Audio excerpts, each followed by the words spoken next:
This is the 911 Calls Podcast with the operator.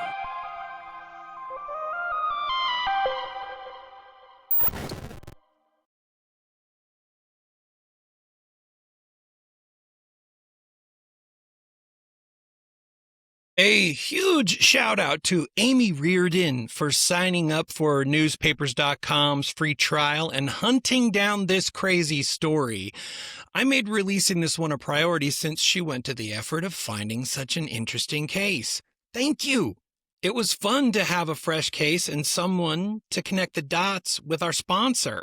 It's hard for us to know whether our listeners use the sponsor discounts we offer, but it is huge when we see them connect. So, Amy, a big thank you for the case and for helping us pay the bills.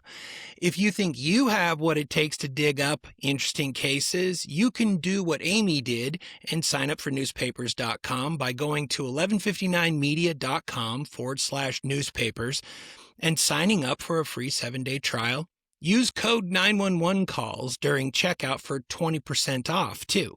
If you find an interesting case, email me the details at info@1159media.com, and I'll give you a shout out during the episode. If you can't remember all of that, I've added all the links and stuff into the description. And of course, you'll be anointed with the title that Amy just received, Elite Research Ranger Cadet Master Junior Sergeant of the 1159th Squad.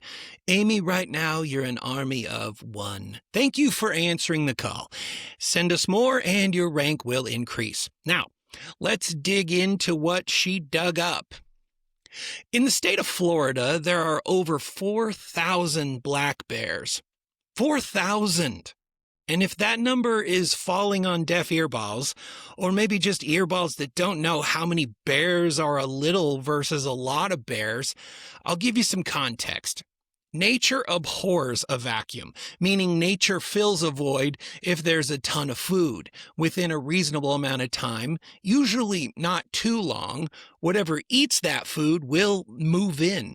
But nature is also really good at balance. When left alone, meaning we don't mess with stuff, nature keeps a pretty tidy balance between predator and prey. Now, don't get me wrong. Nature without outside influence is the thing of otherworldly dreams, a panacea that has never existed, not just since man has been hanging around, but since nature started being nature. From astronomical asteroids to devastating diseases to earth, wind, and fire doing more damage than the band ever did, nature has always been in flux. Enter humans, and they become just one more cog in an already complex machine. You know me.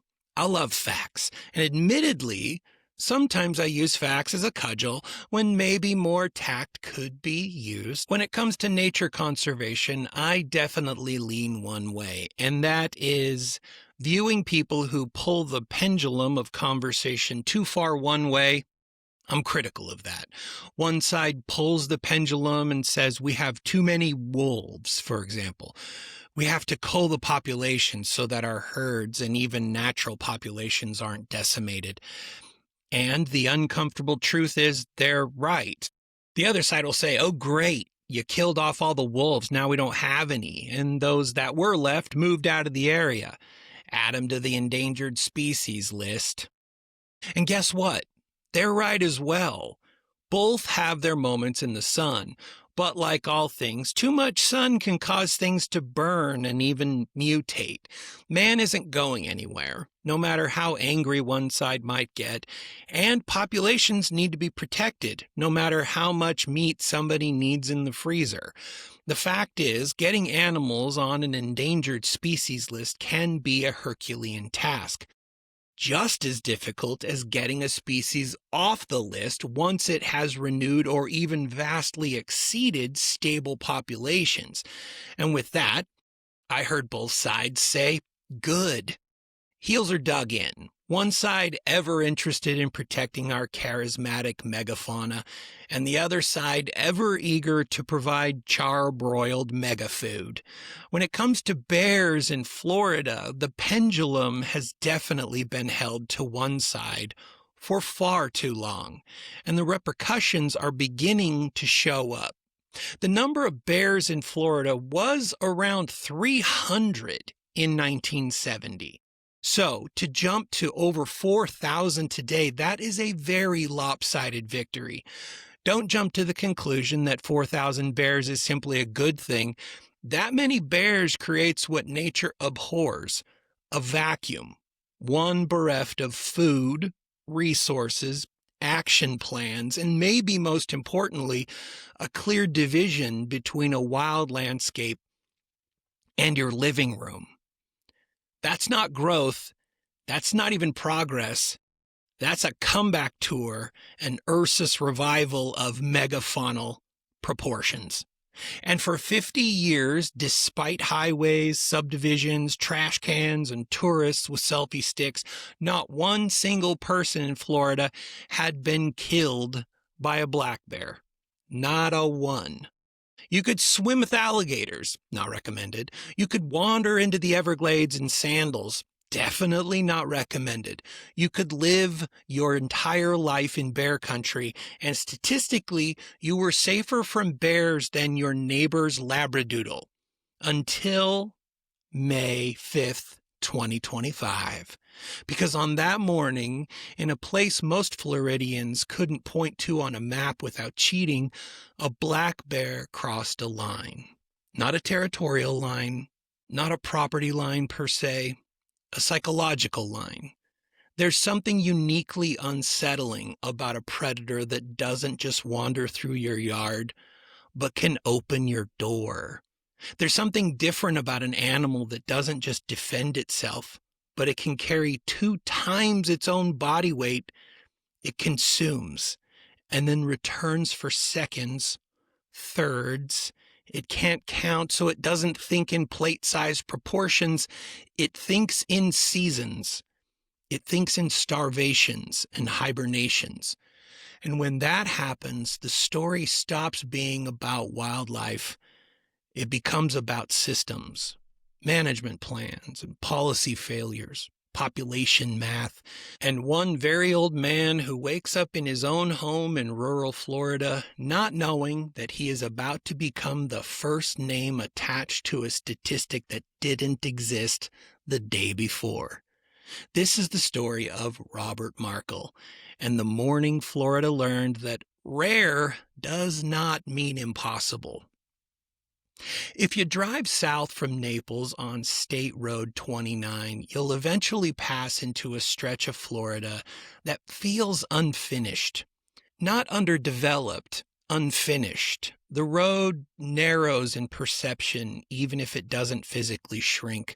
The sky feels bigger. The tree line leans in. You're entering Jerome, Florida. And if you've never heard of Jerome, don't feel bad. Jerome is unincorporated. Simply put, and more often than not, to be unincorporated means that the area you live in does not have its own local government. No real city or town to speak of, and maybe not even street names. A place where roads aren't roads, they're rural routes. Places as I experienced in the Deep South as a 19-year-old missionary. No names on street signs, just numbers pointing down a certain direction with little promise of what lay ahead of you should you travel that way. Places where as I walked as a missionary for what seemed like endless miles, as if I didn't already stick out enough already, my white shirt and black tag often was mistaken as an outfit more befitting for another predator in those parts, FBI agents. There were many doors that I approached where we were met with a 12 gauge propped up next to a sweating pitcher of iced tea. The kudzu walls would close in and the buzz of the cicadas would reach a fever pitch. But once the locals realized we weren't there to audit much more than their well-being, we were met with warmth and hospitality. Unincorporated doesn't mean uncivilized. Often it means intentional exclusion, banishment by design, self-imposed solitude. Unincorporated doesn't have a skyline. It doesn't have a Chamber of Commerce brochure promising artisanal kombucha and boutique kayaking. It promises choruses of crickets swaddled in a type of silence that only nature can conjure. Jerome sits in Collier County, wedged between the Big Cypress Wildlife Management Area and Everglades City. This is what ecologists call an ecotone, a transition zone where splash pine flatwoods melt into cypress domes and wet prairie. Elevation here averages 10 to 30 feet above sea level. 10 feet ain't much. You could lose a flip-flop and be at eye level with the Gulf. The vegetation here is thick: saw palmetto, gallberry, fetterbush, forming what amounts to a green wall, a floral fortress wall that looks decorative from the road but becomes impenetrable 5 feet in. And that matters because a 263-pound animal can move through that cover like smoke. No crunching leaves, no dramatic branch snaps, just humidity and sly silence. By early May, South Florida is entering the end of its dry season. Surface water is shrinking, wildlife corridors compress. Animals that once ranged freely are funneled toward canals and roadside verges, and inconveniently, human property. State Road 29 doesn't just connect towns, it functions as a wildlife superhighway. The canal system running parallel to it becomes a migration artery. Roadkill becomes a calorie delivery service. Mowed verges produce high-calorie plant growth. It's a buffet with headlights. Jerome sits right in that corridor, and Jerome is what biologists call a rural wildland-urban interface. That means there are no hard lines between town and forest. There's no subdivision buffer, no manicured moat. You have a mobile home, a shed, a dog bowl, and 20 yards away, the Big Cypress ecosystem staring you down with a will to survive like no man can imagine. In fact, Jerome falls within the South Bear Management Unit, the SBMU, one of 7 bear management zones in Florida. The SBMU houses the state's 3rd largest bear subpopulation.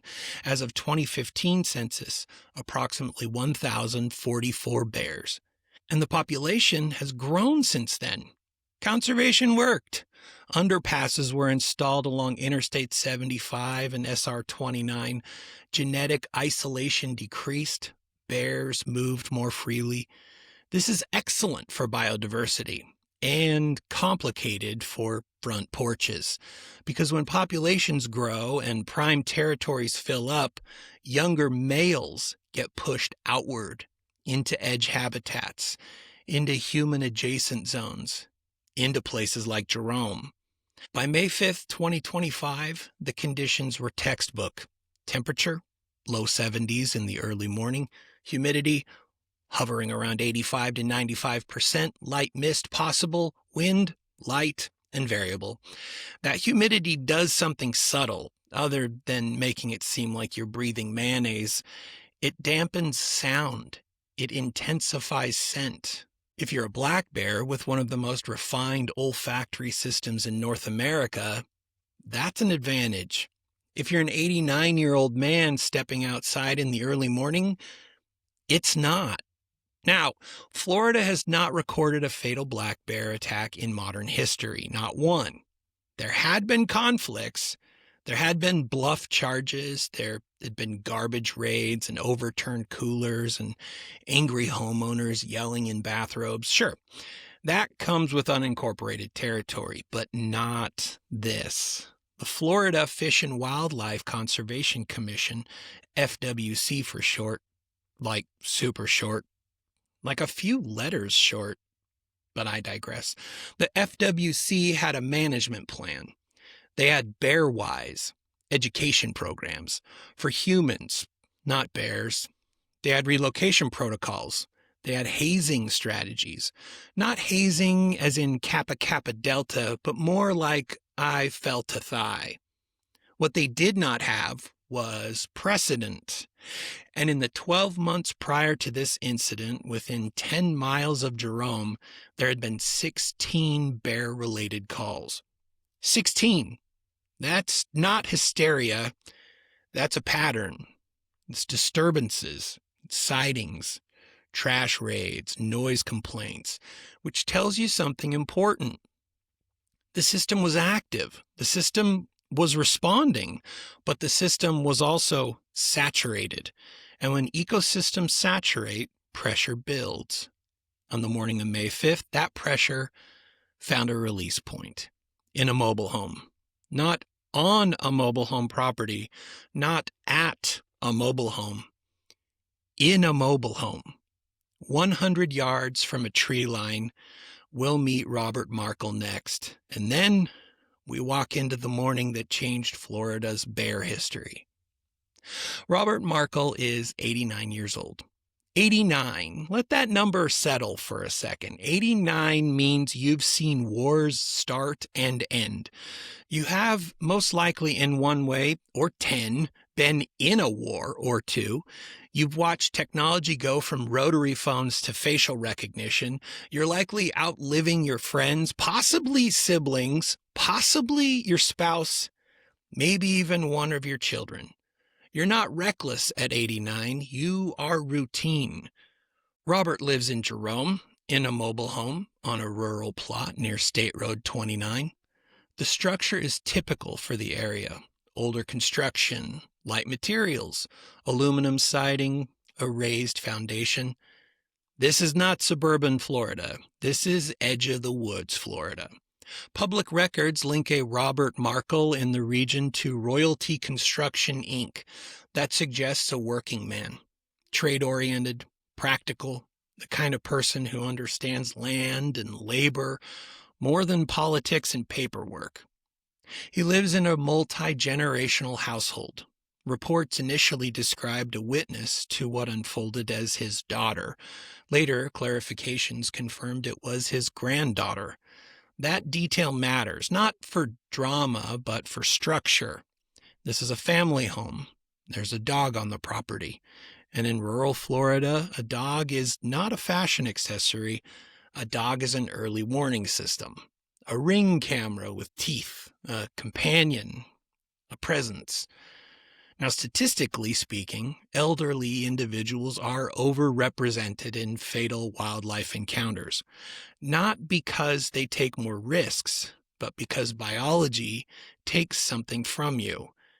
At 89, sarcopenia reduces muscle mass, reaction time slow, hearing declines, vision narrows. You don't detect movement the way you once did. That's not sprinting. There's no grappling. And that is not a weakness. That's just physics. There's no evidence that Robert was feeding bears, no evidence of deliberate interaction, no evidence of thrill-seeking or recklessness. What the case file does document is this.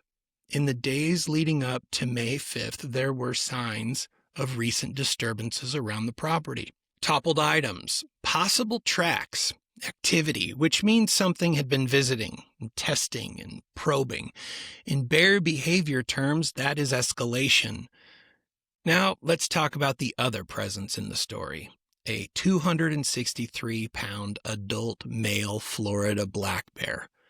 Not the largest bear in the area, as later events would confirm, but mature, strong, physically dominant over any human without tools.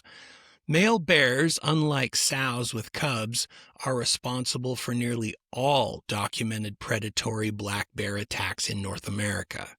Defensive attacks are loud and explosive. Predatory attacks are quiet, and they're persistent, and they're investigative. Black bears by nature are not known to be predatory toward humans. The old saying goes, if it's black, fight back. If it's brown, lie down. That's because black bears are scared off by an aggressive response by humans, normally. Robert encountered a black bear. Fun fact, Alternatively, the reason you lie down if it's a brown bear is because you're about to go for the most painful ride of your life. You lie down, place your arms and hands over the back of your neck and head because a brown bear is going to bite you, crush you, and try to shake you to individual pieces against the ground, trees, with its massive claws before you quietly slide bit by bit into its gullet. Whew! You might be saying, I'm glad Robert only encountered a black bear, not a brown bear. And that's true. A brown bear scares off relatively easily when it's in defense mode, but a black bear that is in predatory mode won't. It's been watching you, stalking you for much longer than you could have noticed. It picked up your scent somewhere around yesterday and then scheduled you for today's brunch, patiently waiting for you to, well, it doesn't matter. There's nothing you can do against a predatory black bear unless you commonly carry a 10-millimeter hand cannon wherever you go. For anyone wondering whether this bear was an anomaly, it was, but not the way you might think. Let's knock some presuppositions down before we move forward. This bear tested negative for rabies. There were no reported gross abnormalities, no broken teeth forcing desperation. Broken teeth affect successful nutritional acquisition in bears, leaving them to resort to lower-hanging fruit. Humans are on the list of lower-hanging fruit for a bear with a broken bicuspid. No documented starvation. All of that means we are not looking at disease-induced or nutrition-related chaos. We're looking at behavior. And that behavior is about to intersect with routine. When wildlife managers see clusters like that, it indicates saturation. Dominant males hold prime habitat deep in Big Cypress. Subdominant males, younger adults, are displaced outward. Imagine a nightclub. Where are the Chads and Brads? That's right, they're in the nightclub with the ladies. And the less dominant males are in a room at a hobby town USA playing Magic the Gathering, displaced outward on the fringe, relegated to spaces where less ladies choose to dwell. Not zero ladies, but just fewer ladies. Hobbytown USA in our story would have backed up to Robert's house. This relegates the Gregs and Garys of the black bear world to subsist in the wildland-urban interface, that service road that separates the 7-Eleven from a row of houses. Normally, the Gregs and Garys are fine with a diet of Mountain Dew and Nerds clusters, but every once in a while their eyes pick up from the brim of their ill-fitting fedora and catch a glimpse of an anime body pillow in a window across the alley, and boom! Their predatory dormant mating and defensive instincts kick in. There's no turning back. They drop the Funyuns and make a beeline for their rare shot at feeling dominant. Did that analogy land? Too much? Simply put, black bears are in this zone near Robert's house. They were getting into his trash cans and into the dog yard. They were getting under the mobile home skirting. Robert's property showed signs of disturbance in the days before May 5th, and that matters, because once a bear obtains food, even once, it returns. And it returns with increased boldness, like the siren song of an uwu voice, drawing them back with the promise of fulfilling their hopes and dreams. Whether the attractant in Robert's case was garbage, residue, pet food scent, or something else, the file doesn't specify. What it does specify is this: the bear had likely visited before. The sun rises at 6:40 a.m. that morning. Between approximately 6 and 6:30 a.m., a 263-pound male bear approaches the property. Humidity near 95. Sound is dampened. Scent is amplified. The vegetation around the trailer allows for stealth movement within meters of the structure. The sequence that follows is reconstructed from forensic evidence and scene analysis. Evidence later confirms bear DNA inside the residence. The interior is found in disarray. Robert is not found inside. This strongly suggests the fatal sequence begins at or within feet of the front door of the home. Two possibilities exist within documented evidence boundaries. The bear breaches the door or screen while investigating scent, or Robert opens the door in response to a disturbance involving the dog. What is confirmed, the bear entered Robert's home. There is a struggle. Robert is incapacitated. He's removed from the immediate vicinity of the structure. The body is later located approximately 100 yards into the wooded area adjacent to the property. That distance matters. Defensive bears neutralize threats and then they disengage. They crush the opposition and peace out. Predatory bears remove prey to cover. The drag indicates intent beyond reflex. Sometime during or after this primary event, the family dog is attacked and killed. Reports indicate the dog's death occurs separately from the removal of Robert, though the exact separation isn't documented. Now, here is where the timeline becomes human. Robert's granddaughter looks outside. She witnesses a bear actively mauling the family dog in the yard. She does not yet know what has happened to her grandfather. She attempts to locate him. She enters his trailer. She finds it empty. It's in disarray. That's the moment the event transitions from animal disturbance to emergency. At 7:07 a.m., the Collier County Sheriff's Office receives the 911 call. Here we go. I need cops and I need FWC. A bear has he's already killed the dog and now we can't find. Okay, stay with me, okay? Yes, sir. One of the bears is still here. We're on State Road 29 in Jerome. I'm putting my clothes on and I'm taking my gun and I'm going to go look for this bear. We don't know how long he's been gone. We just went because the bear just got the dog. The dog's dead. We went in to check on him in the camper. He's gone. The camper's tore all apart. Okay. They said there was a bear attack there in the area. The bear attacked the dog, killed the dog. Okay. They said the camper's torn apart, and oh gosh. I do have a call in with our deputies, and I wanted to transfer him over to you. And again, okay. The address is. And the bear got into the home and took him. He's gone. He's gone. It just killed the dog. And the bear just came and killed the dog. What's gone? His camper's destroyed. Okay, so you don't know where it is at all? No, he's gone completely. His whole camper was destroyed. He's not in there. He's 89 years old. Okay. Did you see the bear or no? Yeah, we saw the bear. The bear grabbed the dog, took him in the woods, and then let the dog go because we scared it. Then we checked on him. He's not there. He's gone. Okay. It's okay. Just take a deep breath. We're going to take care of everything. There, FWC asking if we oh my God! His wallet and shirt. And I'm gonna get. They just found his pants, wallet, and shirt in the woods. They found his pants. Okay. Do you think that maybe he ran from the bear, or he's 89? He can't run. He literally he can't even walk without falling over. Okay.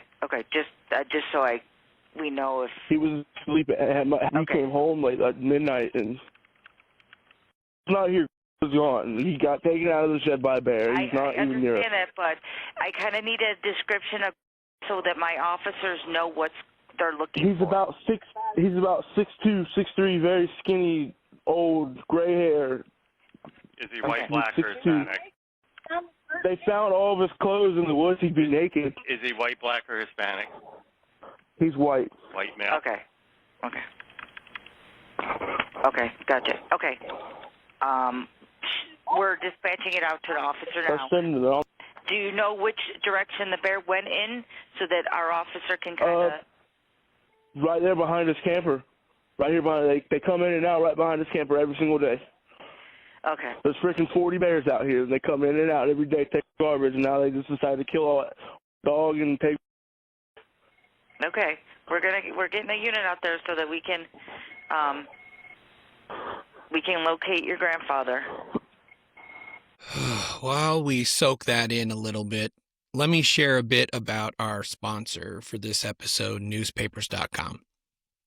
You listen to this podcast and you listen to other true crime destinations, you read the books maybe, but every true crime investigation starts with the initial reports.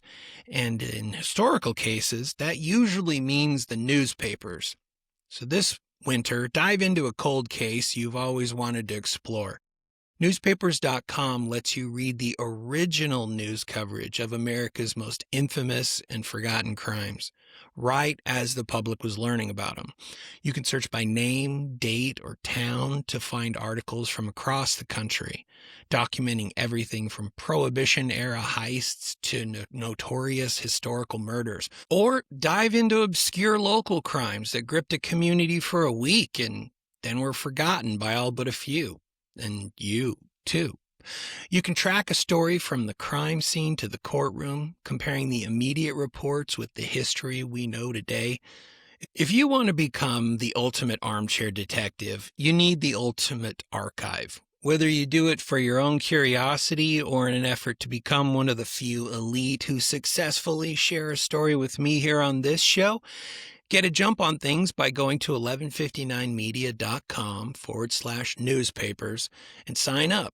Use code 911-CALLS during checkout for 20% off. That's 1159media.com/newspapers and use code 911-CALLS for 20% off. And now, back to the case. After this 911 call is placed, law enforcement and FWC respond. Deputies arrive around 7:15 a.m. Family members are secured. The property is swept. Robert's personal belongings are located outside. A trail leads into the woods. Approximately 100 yards from the trailer, Robert is located. The body shows consistent signs of a bear attack. Consumption is evident. The bear had eaten him. The dog's body is located nearby. This is no longer a missing person. It's a confirmed predation. When dispatchers receive calls involving wildlife, the cadence is usually different. It's a nuisance call, a raccoon in the attic or an alligator in the retention pond, a black bear in the trash. There's an implied expectation that the animal will probably just wander off, that someone will yell loudly, maybe bang a pot. But this call is not that. This call contains two elements that change everything: a bear actively attacking a dog and an elderly man missing. Those two details collide in the dispatcher's headset and reclassify the situation immediately, because once a human is unaccounted for in proximity to an active predator, this is no longer just wildlife control. This is a containment event. Deputies roll.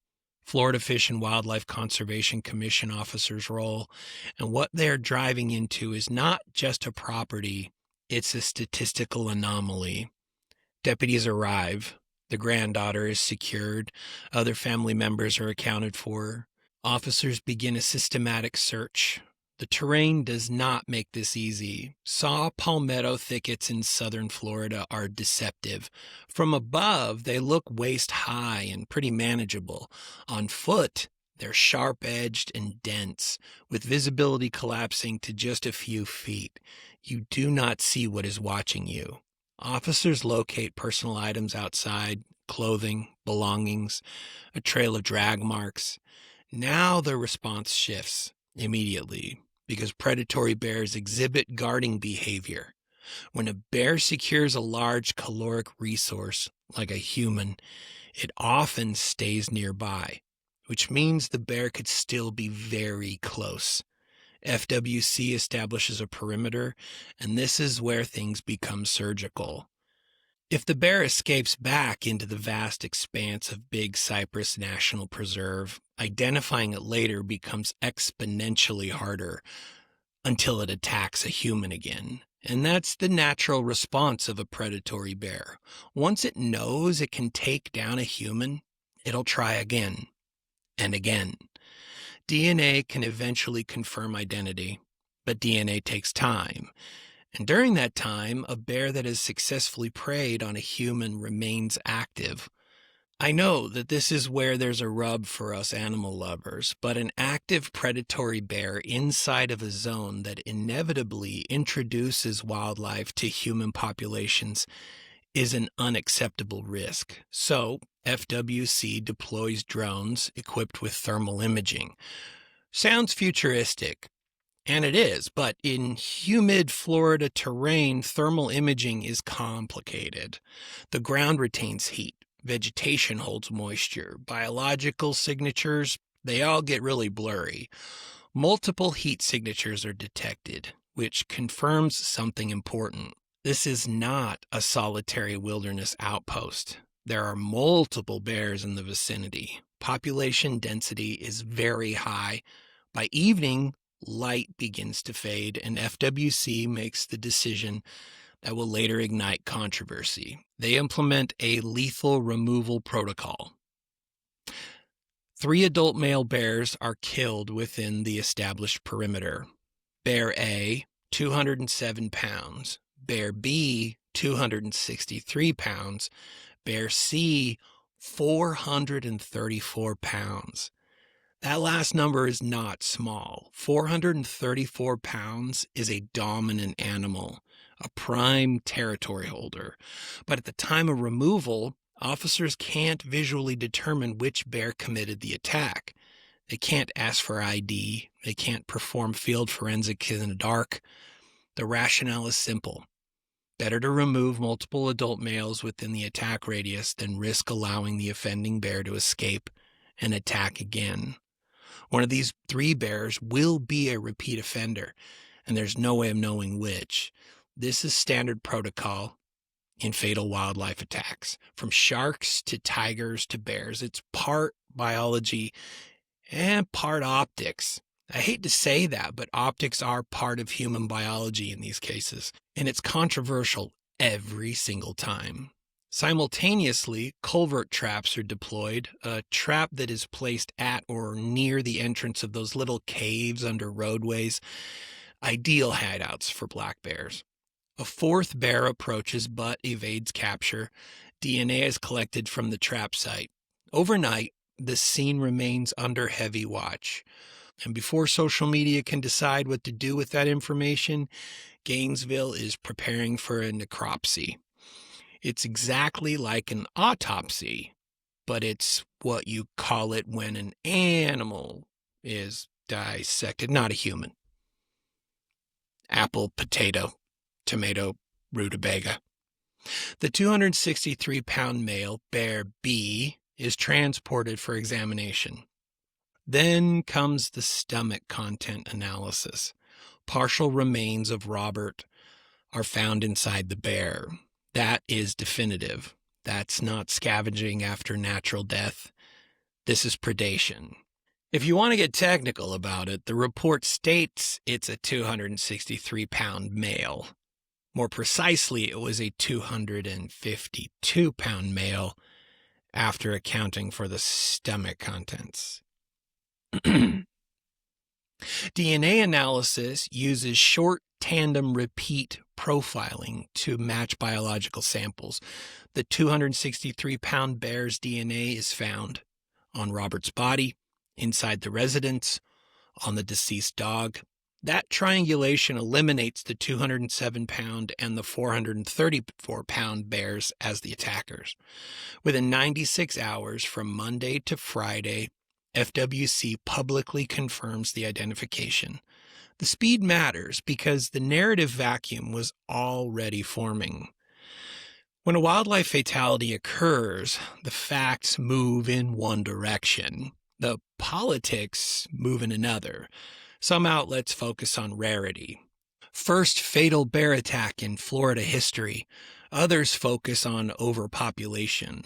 Over 4,000 bears statewide. Conservation advocates emphasize how statistically rare this event is. Hunting advocates emphasize 16 prior related complaints within 10 miles. Then the Florida Fish and Wildlife Conservation Commission signals something significant. They begin moving toward reinstating a bear hunt. The proposed December 2025 hunt includes 187 permits distributed by lottery. That number is conservative compared to the 2015 hunt, which ended after 304 bears were killed in 2 days. But perception is everything, and perception quickly spirals. Opposition groups mobilize. Bear Warriors United encourages activists to go and apply for permits, not to hunt, but to sabotage the lottery by consuming permits that would never be filled with a bear kill. Over 163,000 applications are submitted, many from individuals who never intend to step foot in the woods. Some publicly declare they will burn the tags if they're selected. That's not wildlife management. That's theater. Then comes litigation. Bear Warriors United v. FWC, filed September 17, 2025 in Leon County Circuit Court. The argument: FWC unlawfully delegated hunt rule authority to its executive director. The counterargument: public safety, population management. And quietly in the background of every filing and press conference sits the name Robert Markle, because policy debates are abstract, fatalities are not. Now we address the uncomfortable question. Was this purely systemic? Habitat saturation, edge displacement, food conditioning, dog-triggered escalation? Or was this something else? The evidence confirms the bear entered the residence area. The bear dragged the body. The bear consumed the victim.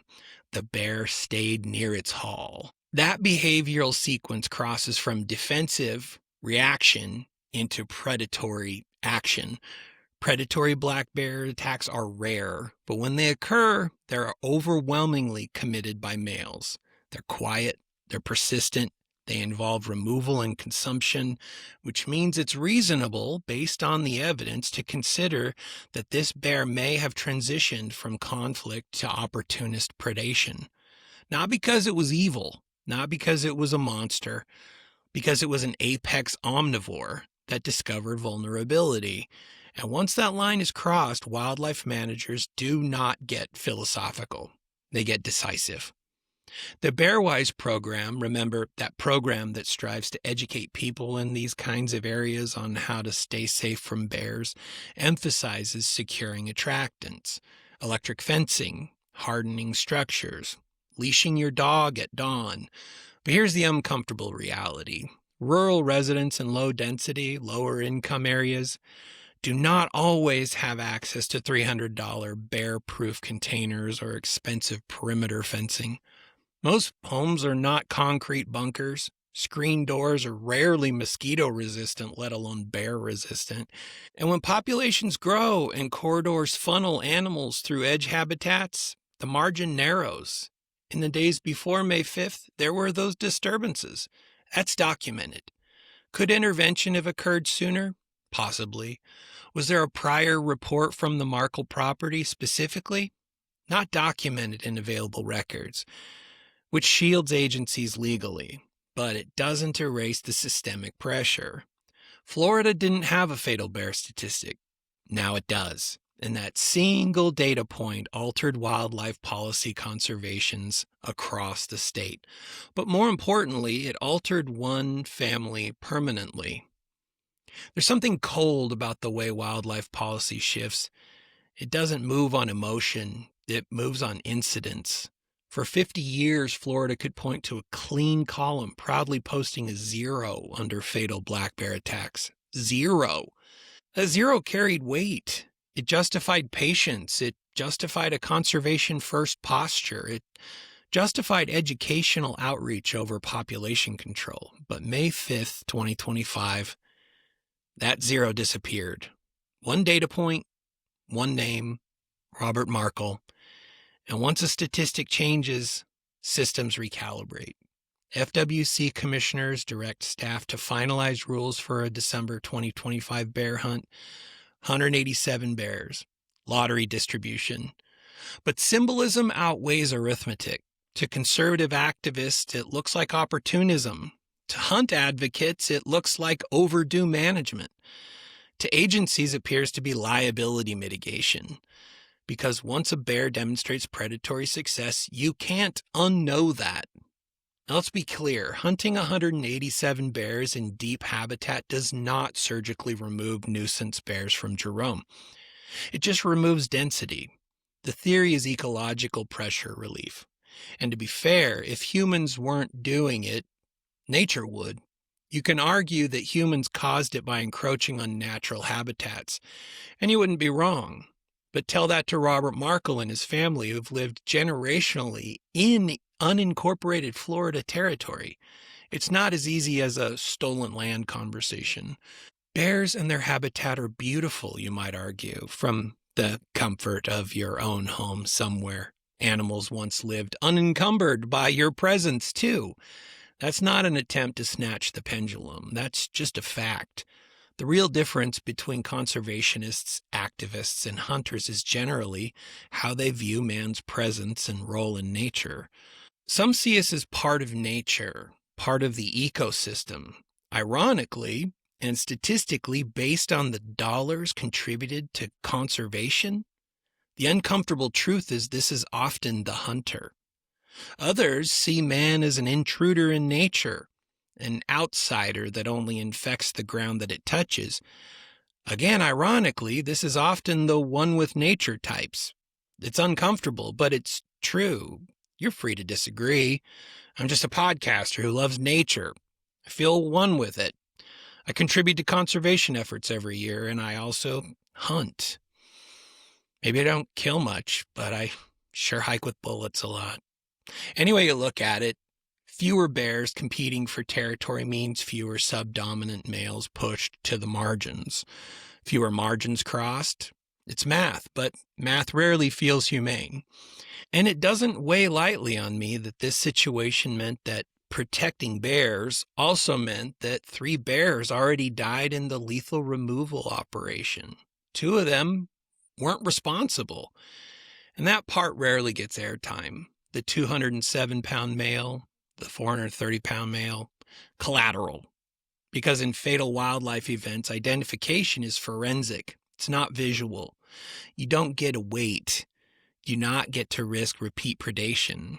There's always another corner of the ring with another organization that hasn't tapped in yet, waiting for more failures of the system, waiting in the wings to justify their involvement in a rowdy rampage like this issue became. This story is about 6 very distinct systems, all that was in play and, according to everyone involved, fully functional and doing what they should be doing. They were population rebound success. Early efforts in the 70s did a bang-up job of increasing the bear population in Florida. You got habitat compression. This is more of a byproduct of humans plus nature, but it was in full swing. Wildland-urban interface friction. Again, friction aplenty.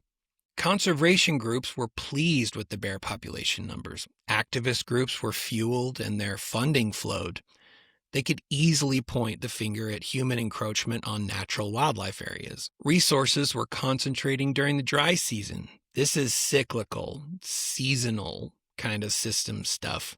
Food comes and goes based on the time of year. Bears concentrate, bears distribute in line with this. 16 prior bear-related calls within 10 miles. Although a bit of a red flag, the people in charge of the system that monitored and tracked alerts were proving they could monitor and alert just fine. If you want to keep departmental funding coming in, you have to show that your alert system is working. And it was. And you got a mobile home without hardening. That sounds like a red flag, but the fact that someone was aware the home needed hardening meant that Bearwise, the program, had unchecked boxes for its people to hammer on. Everyone was busy. On paper, the systems, albeit sometimes adversarial, were all in full swing. Each of those 6 systems had departments and divisions and organizations overseeing it, monitoring, babysitting, funded and functional, and none were a match for nature, the final deciding force, reminding us that maybe we are just visitors out there. Maybe paperwork and planning will never trump the lockstep thrum of predator and prey. If there's one thing that we don't need paperwork to know for sure, we all know that this story also involved a dog, a goodest of boys that lost his life protecting, as best as he could, his friend, Robert, till the very end. Maybe the dog understood this confusing scenario best. Maybe his barks were the calm, steady voice of a hostage negotiator. Maybe he was saying, look, I know you don't mean it. This can be worked out. It's not too late. I understand you. I understand how you're feeling, hungry, scared. But even nature has anomalies, which leaves space for an uncomfortable possibility. Not just a system under strain, but an individual animal that crossed a behavioral threshold. Like a man on a ledge who's snapped, expected behaviors thrown out the window. Wildlife biologists call it opportunistic predation. The public calls it rogue. Both terms point to the same thing, an apex omnivore that discovered it could. Robert Markle woke up that morning in his home, in a place he'd lived, where he'd coexisted for generations, in a region that had coexisted with bears for decades without a fatal incident. He coexisted. What changed? In the end, wildlife managers doubled down on bear-wise messaging. Electric fence discussions increased. Hardening recommendations circulated more aggressively. Residents in the SBMU zones were reminded dogs at dawn are risk multipliers. Unsecured attractants are invitations. Disturbances should be reported early. But the reality remains, when you live 100 yards from a wildlife corridor in saturated habitat, you're not just coexisting, you're negotiating. And negotiations sometimes fail. There's a temptation in stories like this to look for neat closure. Who's the villain? A lesson that fits on a bumper sticker. This one doesn't give you that. It gives you ecology, policy, probability, and a reminder that rare is not the same as never. If anything, it reminds us that conservation success changes landscapes, sometimes in ways that require recalibration, sometimes in ways that require uncomfortable decisions, and sometimes in ways that cost lives. Robert Markle's name now exists in Florida's wildlife record. That was not something anyone expected when the sun came up on May 5th. Thank you for taking the time to be with me. These stories are sometimes heavy. They're complicated, and they don't always land cleanly. Writing them is messy. Recording them is tricky. Editing them is perilous. Putting them out for your earballs is an act of worry for me. If you stuck around, thank you. If this rattled you, I can relate. But these stories matter. Finding common ground between us all matters. And we can't do that in a vacuum. So again, thank you for lending me your earballs. If you want extended episodes and bonus content, or to support what we're building here, you can find us at patreon.com/1159media. Your support keeps this show independent. It keeps me digging. Now, how about a happy ending? First, another big thank you to Amy for sending me the case. It was brutal and a bit different from the cases I normally cover on the show. So thanks for helping me mix it up a bit. You can send me your cases as well. Remember to go to 1159media.com/newspapers. Get 20% off a subscription to newspapers.com when you use code 911 calls. Get a free 7-day trial.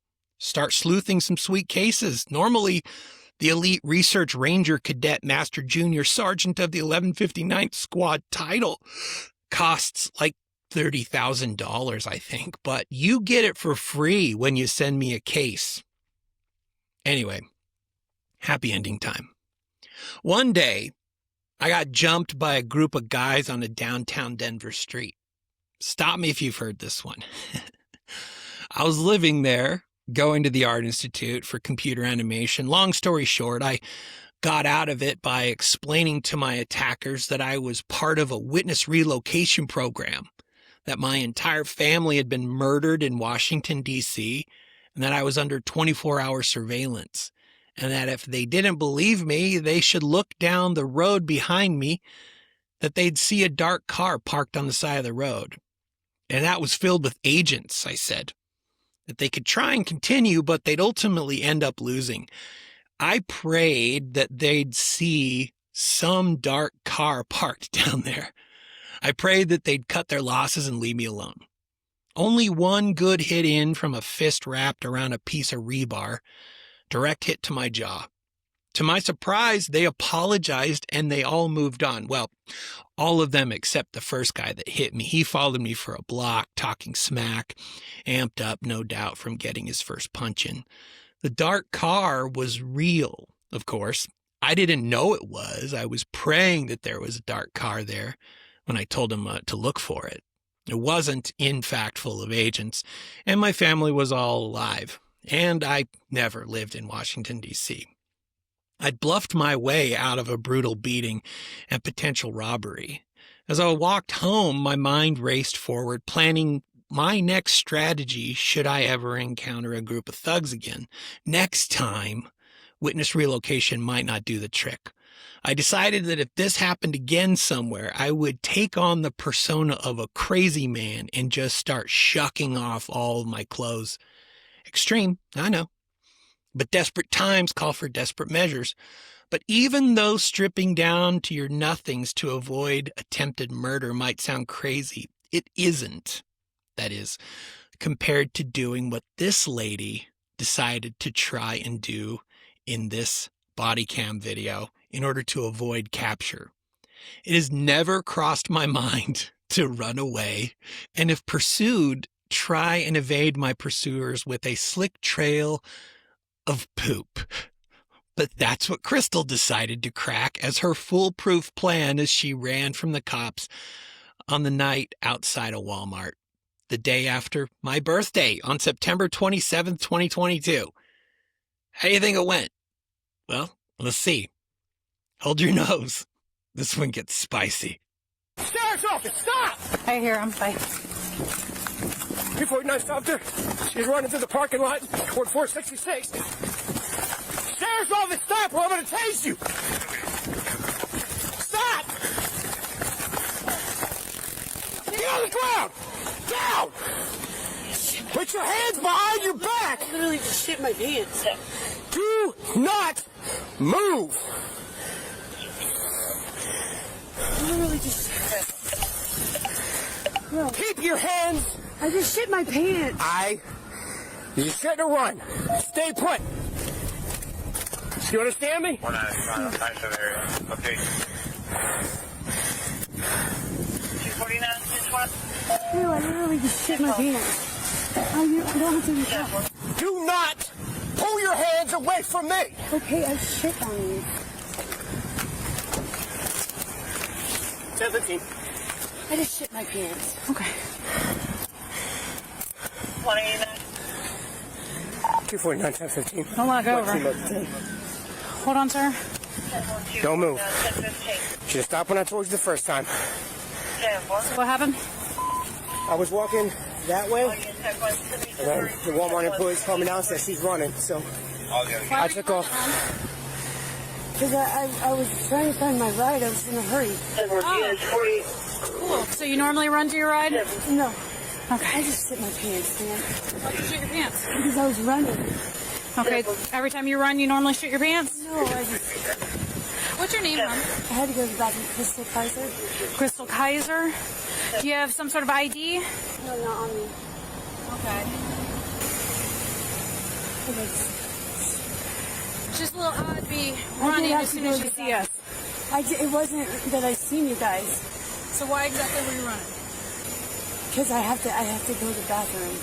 Okay, so you normally run whenever you have to go to the bathroom. You know there's bathrooms in Walmart. I know. You ran right past them. My ride was about to leave me. Do you know why we're here? No. Okay. We're here because somebody says that they believe that you stole their wallet. Do you mind if I search your bag for that wallet? I picked up a wallet.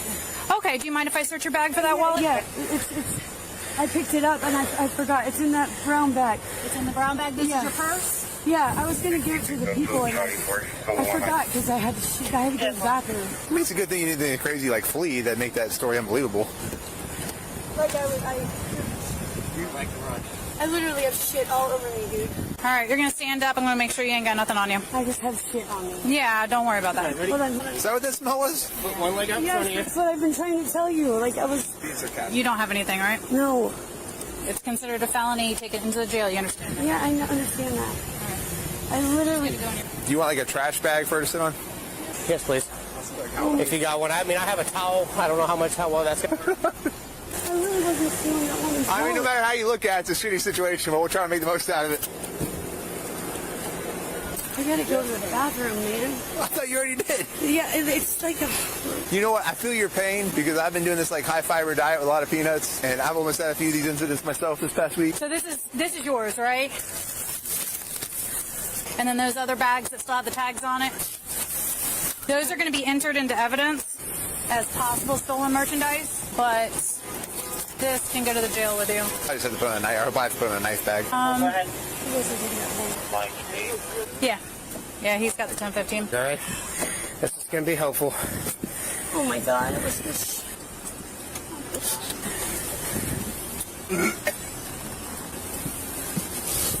Are you okay? So I don't know if you've caught on, but anything happens up here, the Village's News will talk about. So if you want to charge her with dumping of untreated human waste, you will be my hero. Davenport and Hampton will probably hate you. Dumping of untreated human waste on top of everything else. Yeah, that is actually a misdemeanor. It definitely did happen in your presence. So. I'm pretty sure I stepped in some. I can smell it over there. It's like my grandma never said, you can't hide everything in the end.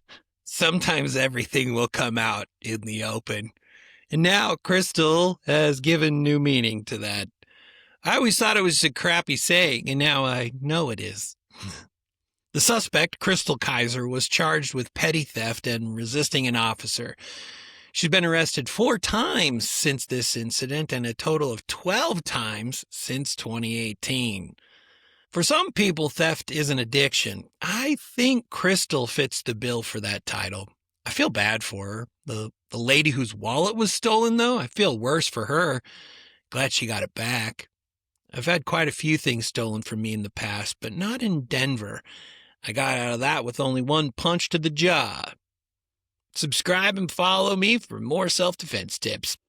Speaking of following, Spotify notified me that nearly 78% of you yahoos that listen to this show aren't following the podcast. So if you want to see more of my episodes in your lineup and alerts, make sure you follow the show. Thanks again. See you next time.